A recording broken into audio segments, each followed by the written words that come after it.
Coming up on White Men Can't Work. Some form of mass hysteria, mass psychosis. We could only hire someone if it wasn't a white or Asian man. A 5-part podcast and YouTube series giving voice to what it's truly like for men in today's DEI-driven workplaces. I was actually shaking earlier. We're not having another man be the new head. I didn't want to leave the house. Defending white people, I would have thought you were crazy. Chaz, thanks for doing this. How are you feeling about talking about all this? Really nervous. I was actually shaking earlier. I'm hoping it's going to be good, just to get it out of my system, whatever it is. It is the trauma heaped on a guy getting on with his job, whose world was turned upside down through no fault of his own. A trauma that still makes a middle-aged man physically shake. Chaz Bayfield isn't some poster boy for toxic masculinity who had it coming. From humble North Cornwall origins, he made it into the advertising elite. J. Walter Thompson.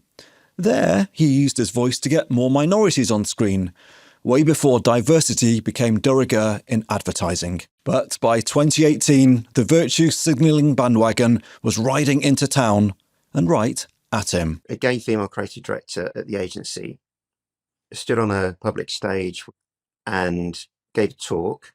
The thrust of the talk was that JWT had a reputation for being white, straight, British, middle class, and they wanted to obliterate it. And we queried that with HR. We said, it's hard to get rid of the reputation without getting rid of the people. Should we be worried? And within 2 weeks, all 5 of us, just the 5 of us, were made redundant. Sacked for, well, being men. And that was just the start of it for Chaz. Things became vicious. But who cares about a few men? The odd sacrifice on the altar of DEI, whilst we purge our sexist and racist workplaces. It's not just a few men, though.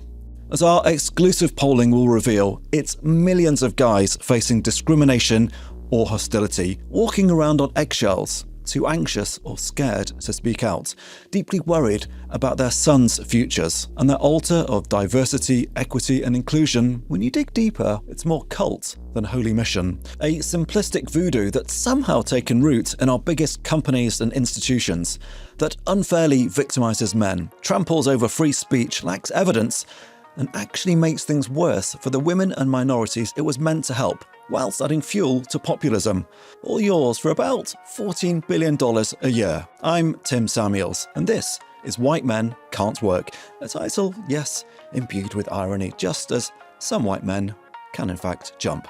A 5-part podcast and YouTube series, if you fancy watching, giving voice to what it's truly like for men in today's DEI-driven workplaces, and how on earth we got here.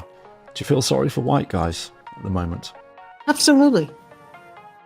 And if you had told me when I was young, being told, get out, that I would be, at this age, defending white people, I would have thought you were crazy. It's a story of how an anti-discrimination movement, born in the era of Jim Crow and JFK, became co-opted by a radical ideology, blowing its George Floyd moment to make that much-needed difference. When all the dust settles and one realises that actually the evidence is not as strong as people thought, and that DEI involves more than just demographic diversity, then we might look at this as like any other bubble, that there was a lot of excitement not backed up by real fundamentals and evidence. Merely questioning diversity dogma is curtains for your career post-Me Too and Black Lives Matter. But men from the US and UK now speak out. It's a bit like being policed by Chairman Mao's Red Guards. I was called a white supremacist. Right. Just to clarify, if you shift the camera to the right, is there a hood there? No, there's not. There's not a hood there at all. It's in the cleaners, actually. As the US administration unsparingly swings for DEI and companies scramble to decide whether to fold or double down on diversity, does a $10 to $20 billion industry just disappear? It rebrands, as we'll discover. How DEI in the US refuses to die, whilst in Britain, for now, it still seems in rude health. When your paycheck depends on the existence of racism, you're going to make sure you find it wherever you can. And what would be a smarter way to genuinely address prejudice? People 10 years from now are going to look back and say that had to be some form of mass hysteria, mass psychosis. That's coming your way on White Men Can't Work. You can find all the shows at timsamuels.com, and it would be deeply kind if you could subscribe to the show on YouTube. Back to Chaz Bayfield and his ad agency colleagues facing the axe in a sec. But if you'll allow me a moment to speak to a therapist, to seek the genteel counsel of Carol Sherwood. Because frankly, the minefields ahead look bloody terrifying. You know, I've spent my lifetime doing stuff for places like the BBC and National Geographic, TV in the States. And I worry that by even doing a programme on this and bringing some of this stuff up, I'm going to either A, be labelled as, oh, look at him, he's changed, he's swung to the right and he's racist, or some sort of aggrieved white man bigot now. And, you know, it's sort of, you know, I'm going to be pretty much canned by the people I've made most of my living from for the last 20 years. Yes, and this is the fear that many, many people have. And there is that risk, Tim, and that's why so many people don't speak out, because it is a very real risk. This shows how well this ideology has become entrenched through DEI and how effective it is at silencing people. So effective. Over the years, I've hidden the identities of sex trafficking victims, gay Palestinians living under death threats, witnesses to murders orchestrated by Pablo Escobar himself. But when it comes to men talking about their 9-to-5s, I've never routinely had so many requests for anonymity. What's compelled me to speak out is men's mental health, something I've been passionate about for years, driven by my own wobbles. In 2010, I launched a pretty pioneering show at the time on BBC Radio, Men's Hour, showing a more nuanced, emotional side to men, which ran for 6 years. I wrote a candid book called Who Stole My Spear, or Future Man in the US. In the shows I've made, the talks I give, I've seen time and time again how people don't take men's vulnerabilities seriously, especially liberals. I've always considered myself an old school liberal in the British sense, but liberals and the left seem to have a real blind spot with men, a complete empathy void. Men get lumped together as one dominant bloc riding high on privilege. But a lot of regular guys, not the genuinely privileged few at the top, are having a really hard time in this economy. Just look at the dire mental health and substance abuse rates, or the educational collapse of white working class young men. And now men have been telling me that, as odd as it might sound, they feel like victims of discrimination thanks to DEI. They feel even more anxious and worthless. Polling we've done for this podcast through JL Partners backs this up, exposing for the first time the widespread impact DEI has had on men's mental health, career prospects, and willingness to speak freely.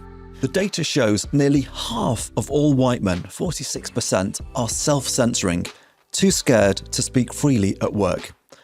The mental health of nearly 8 million white men in the UK has taken a hit because of DEI.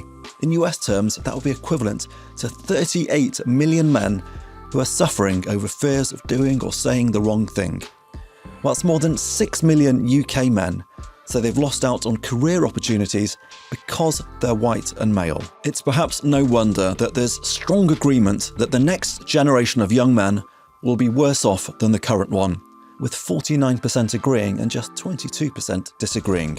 Of course, things had to change. Most men would readily accept that any prejudice based on gender or race has to be stamped out and was long overdue. I couldn't agree more. For what it's worth, despite probably now being branded a far-right supremacist loonpot, I've always tried to tackle racism. I'm a Jew who was attacked working undercover in a Belfast kebab shop in a real IRA area to expose anti-Muslim hatred. A jeer goes up. One of the lads has leant over the counter and spat in my face. Leave my alone, alright? I've challenged the EPA over why a disproportionate number of blacks live by toxic dumps. And to sound even more defensive, I've been Race in the Media Journalist of the Year. But here's the nub of it all that gets to the heart of this series. It's the way diversity, equity and inclusion has been rolled out that's so bogus. It's not just some office do-goodery. It's a multi-billion-dollar business rooted in a radical, oppression-obsessed ideology that disregards the values many of us have always cherished: fairness, free speech, meritocracy, due process, a basic humanity to others, that disregards men and is a little too okay with anti-Semitism and retro-Soviet-style censorship that doesn't even work. To call any of this out, though, is to risk being ostracised. Ostracism is actually a very painful, both physically and psychologically. It's actually hardwired into us to react in that way because it's a sort of evolutionary thing to save us being outcast from the group that will keep us safe, if you like. If you're in a group, you're fairly safe. If you're outcast, you're not. And there are predators who will have you for breakfast. So to be ostracised is a really, really bad experience. And of course, nobody wants it. Nobody wants to be cancelled, and so they will keep quiet. Parking those predatory thoughts, let's rejoin Chaz Bayfield and spool back to 1993, well before JWT. After grafting away at college and in work placements, a young Chaz has got his break into advertising. And they had 3 creative teams. And one of the teams was had a girl in it.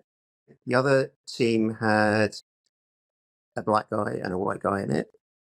And another team had an Indian guy and a white guy. So it never occurred to me that advertising was this sort of white supremacist kind of enclave.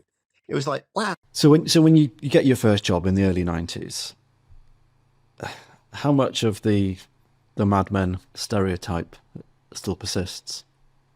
Yeah, there was definitely stuff that went on. The attitudes were so different. So no one would think twice about inviting a client to a strip club, for example. The travel was incredible. The hospitality was amazing. The parties, the drugs, the debauchery, it was everything that you imagine it was. And the agency that I joined set up in reaction to that. And it felt to me like these were people they were refugees from that world. Chaz also chafed at the culture on screen. He wanted the adverts to be more progressive. I'd say I was more than on board, Tim. I think I was actively gunning for it. I was trying to get disabled people in advertising. I was trying to get black people in advertising. I was pushing to break boundaries and make everything less homogenous and more representative. I had a real fight with one client. It's a global client who wouldn't let us put a black child in. It was a toy brand. They wouldn't let us put a black child in because they said the Germans won't buy it. This was kind of late 90s.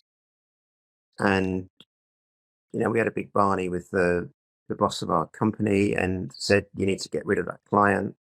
And he said, well, if we get rid of them, they'll just order some other agency around. So why don't we try and educate them? And it felt kind. It felt like it's time to let other people have a go, but also represent. So, modesty aside, you're good at your job? Yeah. It's the one thing I'm good at. There's so few ads that people remember positively.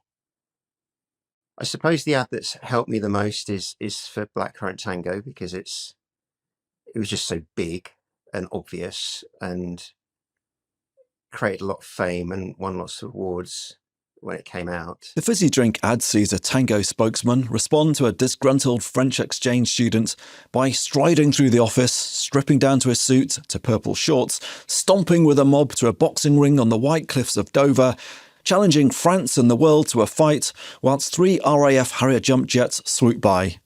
It was mad, mid-90s brilliance. It won Cannes and I think One Show and D&AD and Creative Circle, BTA, British TV Awards. It was like voted the best. In lots of juries, it was voted the best ad on TV that year. And then it won Channel 4, Film 4 did a best long format because it was, there it is. It's that little tin of blackcurrant pop from England. And I guess how much, what kind of, the success is going on. What's going on in your personal life? If you've got a family, a relationship? Yeah, it took a while. It took a while to do that. I think I was probably a workaholic throughout my 20s and 30s, early 30s. I'd get in early and I'd leave late, and work was better than home because I was single, and I just lived for it. I lived and breathed it. I was obsessed with it. I loved advertising. It was all I wanted to do. Work can be so central, dangerously central, to a man's identity and well-being. I know when things are going well, you can feel $1 million. When it's not, merely getting out of bed can seem Herculean. Chaz had put his chips all in on work. Oh, it's huge. Absolutely huge. You become so dependent on it. Yeah, you get a feeling of self-worth. You feel that you're needed and that the stuff you do has value, and you're contributing very much to the family kitty, particularly if you're in a well-paid job. I remember getting an extension. We were given a pay rise, which was fabulous, and that felt a real endorsement. A wife, a child, an extension, and a creative job at JWT, the agency synonymous with 20th century mass advertising. By the 2010s, the industry's gender values and pay were already starting to feel stuck in the last century. Then in 2016, Me Too lands, shining a glaring spotlight on more men holding senior positions. And I think that was a proper sucker punch for a lot of agencies. I just don't think they realised. It was almost like, oh my goodness, we're the bad guys. And I think there was probably HR departments trying to work out what the heck they do. What do we do about this? How do we change this? And I think that's where problems started for a lot of people. There was this drive to bring more diversity and more women into the workplace. And you look around the office, did it feel very white and male? No, not at all. It felt,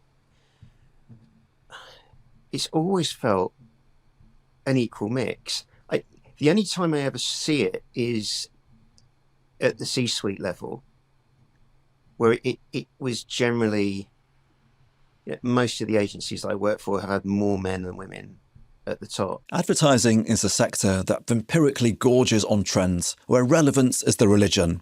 So Chaz thought nothing of it when a presentation was announced about the company's direction. So a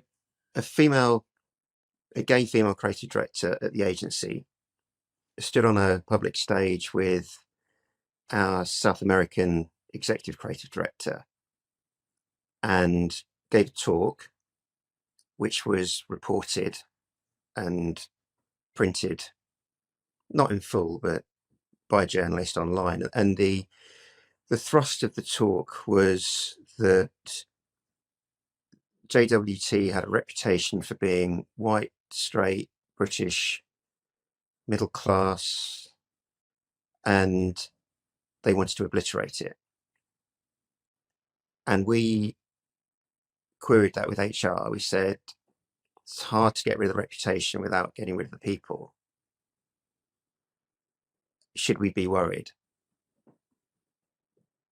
And there were 5 of us who sent that email to HR, and it was a company of 400 people. And within 2 weeks, all 5 of us, just the 5 of us, were made redundant. So that was that. That was the brutal end of his job. The hunter-gathering self-worth wrapped up with it all. Through nothing he'd done. Devastated, embarrassed. I think my first thought was ashamed. I assumed, because I didn't know about the others, I assumed that I was bad at my job. I'd suddenly become bad at my job, that I was not needed. If you've ever watched Mad Men, imagine HR at the Sterling Cooper agency calls in Don Draper. He and his team are all being sacked for being white men. You could barely conceive of a less plausible episode. The show is set in the 1960s when the patriarchy and segregation are still very much in place, the backdrop to John F. Kennedy coming to power. Jim Crow laws were still in effect. So people were segregated in schools. They were segregated on the job. It was perfectly legal for employers to refuse to hire black workers, for example, or refuse to consider women for promotion or to hire women who were married or women who were pregnant. So Kennedy saw this as a moment when things would have to change, and it was very high on his list of priorities. Frank Dobbin is a professor of sociology at Harvard University, the expert on the diversity industry, who will be guided by throughout the series. So, with civil rights in the early 60s era, President Kennedy moves to tackle this overt discrimination. So a lot of companies were very worried about losing their contracts. So 300 large companies got together under the auspices of a kind of semi-public organization called Plans for Progress. And they tried to come up with ideas for how to make progress by doing something affirmative. This was called affirmative action. So rather than just not discriminating or putting it on the books that the company would no longer discriminate, they were trying to figure out positive steps they could take. And many of the programs we see in companies today can be traced back to what those 300 big companies did in the following years. Can you give an example of a big company in the 60s and how they reacted to these pieces of legislation and what changes they then made? Lockheed had just received a huge federal contract for military planes. And Lockheed was, of course, worried that it would lose the contract, in part because they had a plant in Marietta, Georgia, that practiced Jim Crow, that didn't hire black workers for entry-level skilled jobs on the line producing these planes. And that was the plant that would be producing most of the planes. So they started to do several things to try to comply with the law. And we're talking about a time when high schools were segregated, colleges were segregated in Georgia. Workplaces were segregated. Some employers hired no black workers, for example. The Marietta, Georgia plant that Lockheed owned hired black workers, but only for a few very specific jobs. So they couldn't do that anymore. And they did several things. They eventually created race relations workshops to try to educate people that would become the kind of ancestors of current diversity training programs. They also started recruiting differently. They started going to black high schools to recruit operatives, people with some technical skills who could work on the production lines. They started going to historically black colleges and universities. So those were huge changes, and they pretty quickly saw their workforce diversifying. Overnight, the most egregious racism began to change, with support from both parties. It's a head spinner given the current climate, but a greater proportion of Republicans than Democrats supported civil rights reform in those Martin Luther King days and beyond. But today's DEI warriors are no MLKs. Professor Eric Smith is very clear about this. He's a black academic with an eye for calling out lazy preconceptions around race, who we'll be hearing a lot more from. I wanted to grab his quick take on then versus now. Martin Luther King, Bayard Rustin, all the leaders, they were not demonizing classical liberal values. They were not demonizing Western culture. They weren't demonizing the Enlightenment. They wanted to be included. They wanted a seat at the table, right? And they were marching for a seat at that table. The initial civil rights movement was meant to empower Black people. The current movement is meant to disempower white people. You know, those are different things. You know, they may look the same sometimes, but those are very different things, different attitudes, different teloi, you know, different effects. The current movement is meant to disempower white people. Well, Chaz Bayfield could certainly relate to that in November 2018. At a diversity conference, a creative director at his ad agency had taken to the stage, introduced herself as a gay woman and said, "One thing we can all agree on is that the reputation JWT once earned as being full of white, British, privileged men has to be obliterated." JWT couldn't be accused of obliteration dilly-dallying. Within days, it was decided that Chaz and 4 other white male colleagues would be made redundant. They took the unusual step of taking legal advice. Had they just become victims of sex discrimination? When you're going to the lawyer as a bunch of blokes, does it feel a little strange to try and make the case that we're victims of sex or race discrimination as white guys? It felt ridiculous. It felt ridiculous. It was an act of desperation because we felt that something had happened to us that would more normally happen to a woman. Like we were appropriating a law that wasn't made for us. It was made to protect other people. With COVID slowing down the courts, it took 3 years for the case to be heard. We were on gardening leave, so we couldn't work until the end of the year. And then we had a pretty brutal 3 months. And then I found some work as a freelancer at an agency I'd worked for in the early 2000s.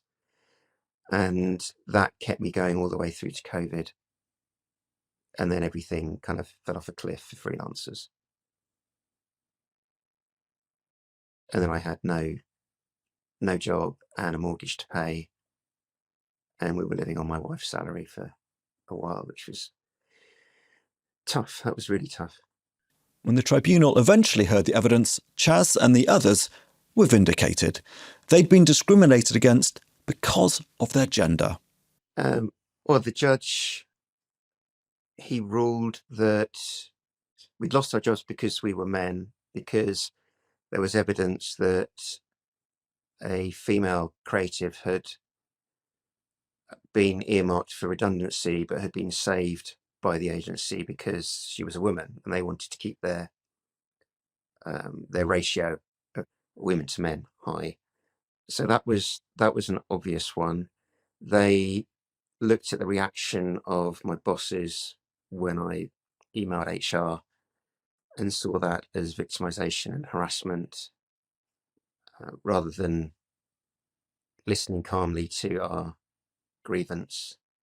The judge said a woman in a similar position would not have faced the same backlash. In some ways, it was a landmark ruling, not that the advertising press rushed to cover the case. So it was so not a big story that men winning a tribunal is not great news for advertising, especially if it's on grounds of sexual discrimination. Giving a toss about white men's career prospects isn't especially on trend. As it happens, I've been pitching a version of this series every year since 2017, but can't say anyone bit my hand off.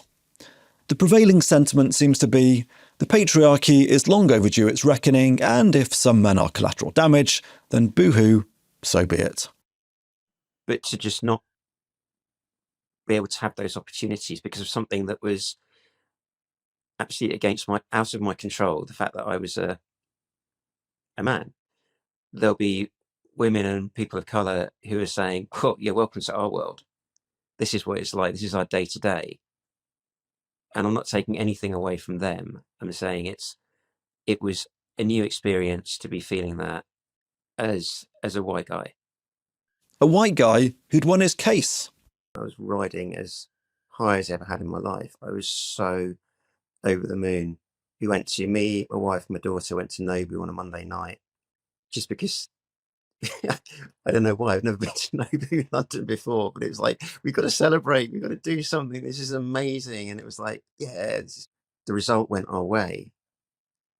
And we were right. It was that thing. It's like, oh, I was right. It wasn't me. Flushed with victory and sushi, Chaz gave an interview to a regional newspaper, which then eventually got picked up by the Nationals, before a tabloid reporter turned up at his house. The piece that followed, not based on anything Chaz had said, was a personal hit job on the gay female creative director who'd made that diversity speech, which falsely accused her of being involved in the redundancies. She'd had nothing to do with their dismissals. But abuse came her way. Chaz is blamed, and a social media mob then came for Chaz. A guy called Will says, these guys were 50-year-old dudes at JWT. Despite being male and white, they hadn't made it to the top of the industry. Maybe they just weren't that talented. Harsh. So, people are piling on that. Someone you've never met or worked with, calls herself Natalie, says, I bet my life savings they weren't let go because they're white and male, but because they were shit, and it was time. Print that. So this sort of stuff's coming in. How are you feeling? That was the lowest point of my whole life. I actually thought I was going to have a breakdown. Some of these people you don't know, others you do know. Someone called Lucy says, I'm still in shock. I worked with that guy once. Surprised JW2 hired him in the first place. This is personal. This isn't just general rubbernecking. But it's public as well. This is a networking website, a social channel where people. She's saying I'm bad at my job. Mm. One of the things that's really struck me is this organisation, Creative Equals, which I guess, from its name, would purport to promote equality. And they just said, we don't think this is interesting. Just some disenfranchised men who are going to be laid off at any rate. It's nothing compared to the maternity discrimination. Fine. But that's a problem, but... Yes. That was staggering. That was really early on. That was even before it went to trial. It's just when your anger is your religion, you will say anything or do anything to keep moving forwards. The one that really blew my mind was an email sent to the church that you're a member of, and writing to complain about the conduct of your church secretary and congregation member. Mr. Bayfield has made actions that defy the values of not only Cricklewood, BC, but the church and Christianity itself. You've defied the values of Christianity itself. I'm disgusted and ashamed to share my church with someone who seeks revenge like this. That's mind-blowing. Yeah, it is mind-blowing. They were trying to ruin my chances of work. That's how I interpreted it. They were ruining the church relationship. The sheer spite of writing to his church. Chaz has, understandably, moved to a more sedate place on the other side of the world. He still freelances in advertising, but the impact of it all still lingers. But things like sleep, mood, depression, how's all that? Yeah, anxiety's up, definitely. Yeah, it's just getting angry when I didn't used to, really. I'm seeing a psychologist at the moment. He says I've got trauma from that, and I have. It affects me all the time. I think about it a lot. It's incredibly calming living here. I live very near a beach. I can go sit for 20 minutes with a book and a cup of tea. I try and do that most days, and that's purely for the mental health. And I've got a gang of really good mates, so we can just sit around a fire pot with a whiskey and have a chat. And that's lovely. That's such a good thing to have here. It feels like I'm decompressing. I think we'll look back at it as a time when we allowed our agencies to be taken over by militant people with an agenda, which wasn't to create great advertising. It was politics, really. It was it was culture wars within a workplace. And there never used to be that. It used to be a club where membership was your personality and your attitude, and you leave everything else at the door, like what school you went to, how many degrees you got from Oxford, or whether your dad had been in prison when you were growing up. It didn't matter. You just brought your A game, and everybody thrived. And I just want to do work. Chaz and his colleagues were booted out before diversity, equity and inclusion had even hit its stride. A foretaste of what was to come, of companies chasing quick fixes and PR hits with little regard to the fallout for men. Dozens of guys who feel adrift have been in touch, who we'll hear from across the rest of the series, like Pete, James and Mark. They all requested anonymity, so here are some AI avatars voicing their words. My story is one of being slowly but surely squeezed to a position of guilt and worthlessness because I am a white middle-aged male. The head of HR at the school, standing in the middle of the office, said loud and proud, "One thing is for sure, we're not having another man be the new head." I have been rejected for being considered for job roles because the client has expressly asked for all female lists. All I want is to be treated fairly. Men like me are not. It's no surprise so many men take their lives in their 40s and 50s. I had a go too. Thankfully, I was stopped before things got out of hand. Feeling worthless, suicidal, don't underestimate the stranglehold work can have on men's mental health. DEI has added a whole new layer of vulnerability, creating the fear for millions of men that everything you've worked for and depend on could be taken away, lost, simply because you're a man. Don't underestimate the power of loss. It's twice as intense as something like pleasure. It's losses that keep us awake at night, that fuel rage and regret, that make us resort to desperate measures. Loss, whether actual or feared, looms heavy for men. Therapist Carol Sherwood. You might feel very anxious. I think a lot of men are quite anxious now in the workplace. Might they say the wrong thing? You know, you only have to kind of have a little bit of banter and people go, oh, you know, my goodness, you can't say that. Sowing this anxiety, as we'll see, has made DEI training counterproductive and helps explain the allure to men of politicians pledged to banishing these threats, to overturn that visceral sense of loss. By alienating men from the get-go, by choosing radicalism over pragmatism, DEI truly turned itself into an irresistible piñata for President Trump. On the next episode of White Men Can't Work.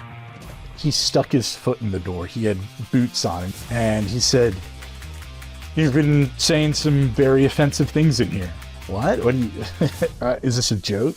Not the Soviet Union, but a top English university. How diversity has been hijacked to stifle free speech. And because some people who aren't huge fans of free speech will be trashing this on social, it would be nice if you could subscribe on YouTube, and if you're listening, give us 5 lovely stars on iTunes. Till next time.